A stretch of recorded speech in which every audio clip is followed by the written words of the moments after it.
Tak disangka tak dinyana, selama menjadi istri raja, Dewi Kondang Hapa maupun Dewi Caya Karembong ternyata dilanda perasaan yang sama. Perasaan hampa, sedih dan kecewa atas sikap Sang Prabu.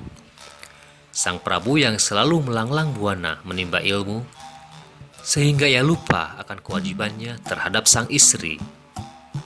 Maka dalam perjalanan menuju Tatar Sukapura, terbersitlah niat dari kedua istrinya untuk mengakhiri hidup Sang Prabu. Dari belakang tembus ke dadanya. Disitulah yang Prabu tidak merasa kesakitan, bagaimana maka beliau itu berdoa saja kepada Yang Kuasa. Setelah tiba di Tatar Sukapura, dengan berat hati, kedua istri raja itu akhirnya menghabisi hidup Sang Prabu.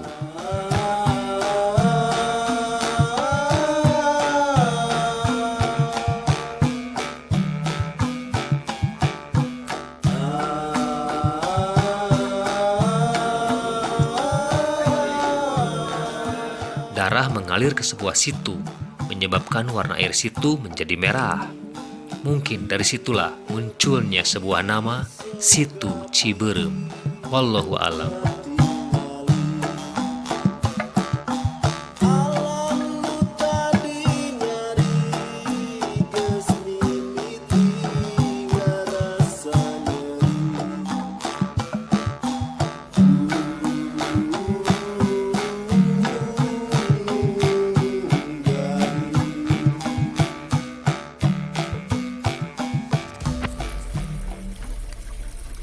Dengan penuh penyesalan, Kondang Hapa dan Cahaya Karembong berikut dua pengawalnya, Siliwati dan Sagolong, menandu jenazah Sang Prabu untuk dikuburkan.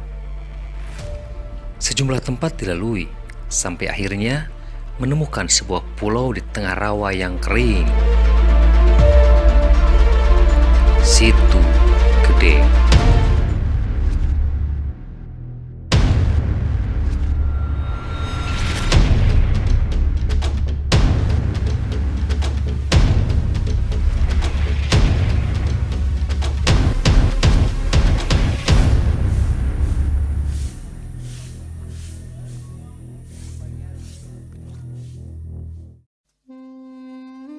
Merasa tempat tersebut cukup aman untuk menguburkan jenazah Sang Prabu, Dewi Cahaya Karembong memerintahkan kedua pengawal untuk menguburkannya.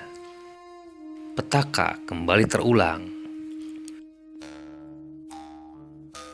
Supaya kabar pembunuhan Sang Prabu Dilaya tidak sampai ke kerajaan Sumedang, Dewi Kondang Hapa dan Dewi Cahaya Karembong terpaksa harus membunuh dua pengawalnya, bahkan sebelum pemakaman Sang Prabu selesai.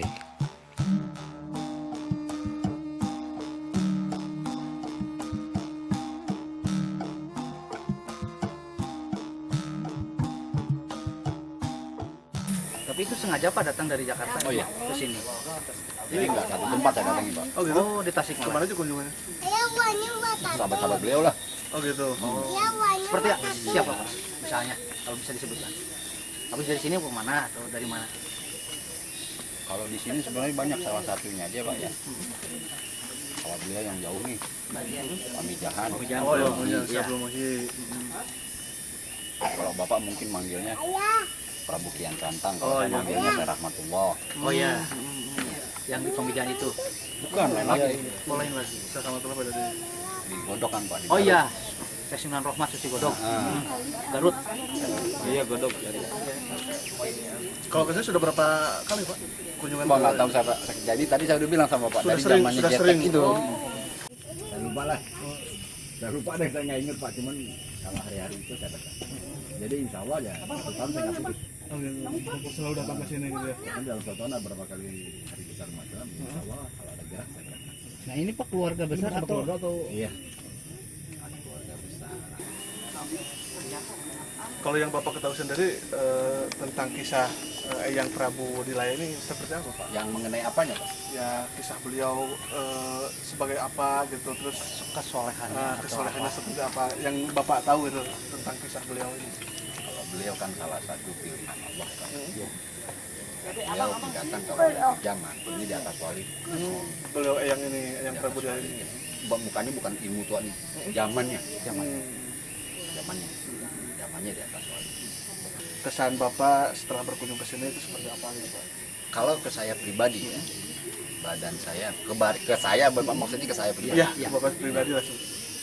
Kalau saya bilang sama juga saya silaturahmi ke Mekah berlebihan kali ya, cuman ke badan saya aja saya merasa ringan. Oh, seperti itu. Setelah berkunjung ke Eyang Untuk saya ya, karena tahu kalau Bapak saya nggak tahu kan Allah kasih kelebihan beda-beda Ya, sama saya. Kayak Bapak punya indera kesekian, saya nggak tahu yang mana Allah tunjukin hidupnya Pak ya. Kurang lebih seperti itu. Usai pemakaman ketiganya, Dewi Cahya Karembong meneruskan perjalanannya dan bermukim di sebuah tempat sampai akhir hayatnya. Yang kini, tempat tersebut dikenal dengan nama Makam Adipati Sakarembong yang berlokasi di Kelurahan Bantarsari saat ini. Sementara Raden Kondang Hapa, istri pertama Prabu Dilaya, memutuskan untuk tinggal sementara di makam sang Prabu agar tetap bisa menjaganya. Namun dari ragam cerita beredar, tak satu pun yang mengungkap kemana Dewi Kondang Hapa pergi, dan keberadaan makamnya pun masih menjadi misteri.